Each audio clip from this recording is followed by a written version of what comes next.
அந்த இளைஞர்கள் அதனுடைய தொடர்ச்சியாக அறவழியில் அரசியல் வழியில் இதோ வருகிறோம் என்று நலிந்து போன, இன்னமும் சொல்ல போனால் அரசியல் கட்சிகளால் நாசமாக்கப்பட்ட நாடாளுமன்ற பாதையில் நாங்கள் ஒதுங்கி நிற்கிறோம் என்று இருந்த ஒரு இளைஞர் கூட்டம் இன்றைக்கு வருகிறோம் என்று வருகிறீர்களே, உங்களுக்கு தேர்தல் ஆணையம் சல்யூட் செய்ய வேண்டும் என்று நான் சொல்லியிருக்கிறேன்.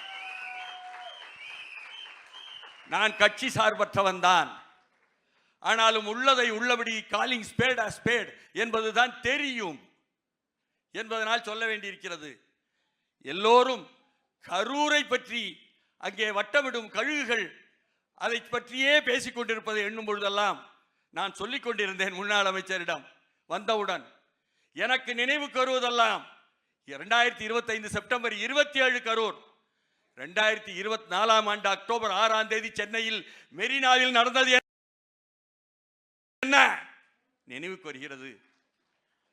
அங்கே சாகச காட்சி, விமான சாகச காட்சி நடத்த போகிறோம் என்று சொல்லிவிட்டு அதை பார்ப்பதற்காக இந்திய ஒன்றிய அரசினுடைய அந்த ஒரு விமானப்படையினுடைய சாகசத்தை பார்ப்பதற்காக அழைத்தீர்களே, வந்தார்களே அரச மன்னர்களும் மன்னர் குடும்பத்தாரும் வந்து அமர்ந்தார்களே, அவர்களுக்கு பாதுகாப்பு காவல்துறையிலிருந்து கொடுக்கப்பட்டதே.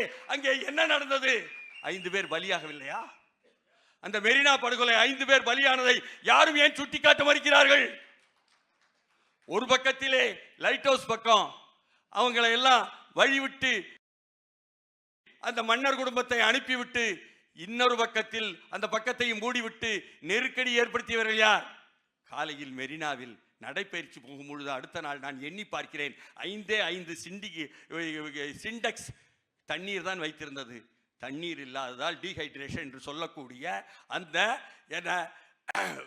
நிலையில் தான், ஸ்டாம்பீடு என்று சொல்லக்கூடிய நெரிசலில் தான் அவர்கள் இறந்தார்கள். அதை பற்றி யாராவது பேசினார்களா?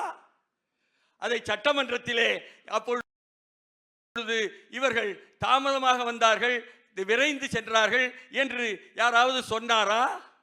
அதற்கு வழக்கு போட்டார்களா?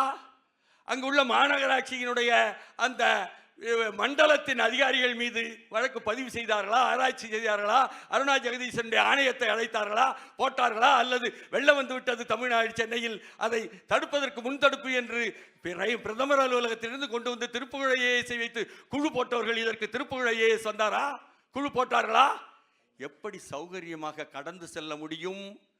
அந்த 5 பேர் கொண்ட பலிக்கு நீங்கள் இப்பொழுது பேசுகிறீர்களே, அந்த எஸ்ஓபி ஒன்று போட்டிருந்தால் நடந்திருக்குமா? கரூர் முன் தடுப்பு உன்னிடம் இல்லையே. அந்த பலியானவர்கள் யாரும் அவர்கள் தமிழர்கள் இல்லையா? தமிழ்நாட்டை சேர்ந்தவர்கள் இல்லையா? தலைநகரிலேயே உங்கள் கண்முன்னாலேயே நடந்தது. கரூரை பற்றி அதிகம் கதைப்பவர்கள் ஏன் அதை பேச மறுக்கிறார்கள்? இவையெல்லாம் எனக்குள் எழுகிறது. அதனால் இங்கு நியாயம் இல்லை, நீதி இல்லை. அந்த நியாயத்தையும் நீதியையும் கொண்டு வரக்கூடிய இளைஞர் படை இதோ வந்திருக்கிறீர்கள் என்பதனால் வாழ்த்துக்கள்.